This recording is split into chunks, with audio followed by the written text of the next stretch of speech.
नमस्कार विद्यार्थी मित्रांनो, आज आपण रेल्वे, एस-एस-सी व इतर केंद्रीय परीक्षांसाठी महत्त्वाचा असणारा टॉपिक म्हणजे विविध खेळाडू व त्यांनी लिहिलेली पुस्तकं किंवा त्यांची जी बायोग्राफी किंवा ऑटोबायोग्राफी आहे ते आज बघणार आहोत.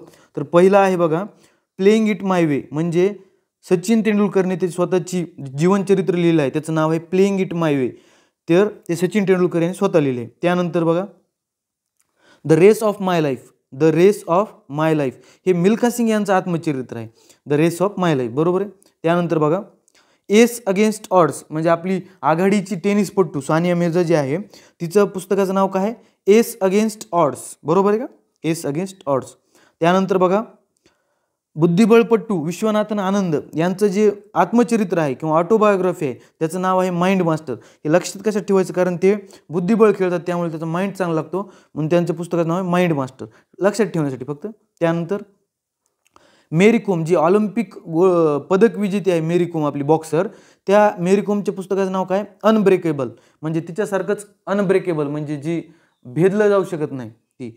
त्यानंतर 1983 साली ज्यांनी वर्ल्ड कप जिंकला भारताचा, तर ते कपिल देव यांचं जे आत्मचरित्र आहे त्याचं नाव आहे straight from the heart. Straight from the heart हे कपिल देव यांचं आत्मचरित्र आहे. त्यानंतर बघा, युवराज सिंग हा भारतीय क्रिकेटपटू आहे. 2011च्या जो वर्ल्ड कप आहे त्याच्यामध्ये त्याला मालिकावीराचा सन्मान मिळाला होता. त्या युवराजला त्याच वेळी कॅन्सर झाला असताना तो खेळत होता, तरी पण त्यानं भारताला वर्ल्ड कप जिंकून दिला.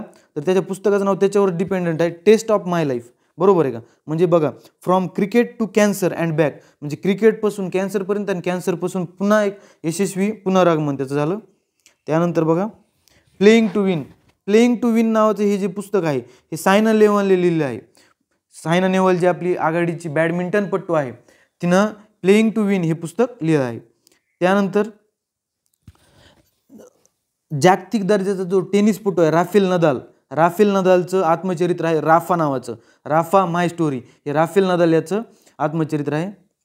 त्यानंतर बघा, 2008ची जी बीजिंग ऑलिम्पिक होती त्यामध्ये भारताकडून एकमेव गोल्ड मेडल विजेते अभिनव बिंद्रा यांनी कशामध्ये, तर नेमबाजीमध्ये त्यांनी गोल्ड मेडल मिळवलं होतं. तर त्यांच्या पुस्तकाचं नाव आहे a shot at history. A shot at history हे अभिनव बिंद्रा यांचं पुस्तक आहे. त्यानंतर भारतीय क्रिकेटचे माजी कोच राहुल द्रविड यांच्या पुस्तकाचं नाव आहे द वॉल. यांच्यावर लिहिलेलं पुस्तक आहे दुसऱ्यांनी, तर त्या पुस्तकाचं नाव आहे द वॉल, बरोबर आहे. त्यानंतर बघा, जी गोल्डन गर्ल नावाने विख्यात आहे की पी.टी. उषा, केरळच्या धावपटू, महिला धावपटू, त्यांच्यावरचं पुस्तकाचं नाव आहे गोल्डन गर्ल, बरोबर आहे.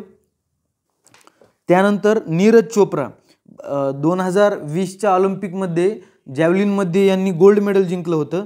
तर ते नीरज चोप्रा यांनी 2024च्या ऑलिम्पिकमध्ये सिल्वर मेडल जिंकलं आहे. त्यांच्यावर अर्जुन सिंग काडियान यांनी नीरज चोप्रा या नावाचं पुस्तक लिहिलं आहे. तर आणखी काही पुस्तकांची माहिती व त्यांच्या ऑथरची माहिती आपण आणखी एका भागामध्ये बघूया. धन्यवाद.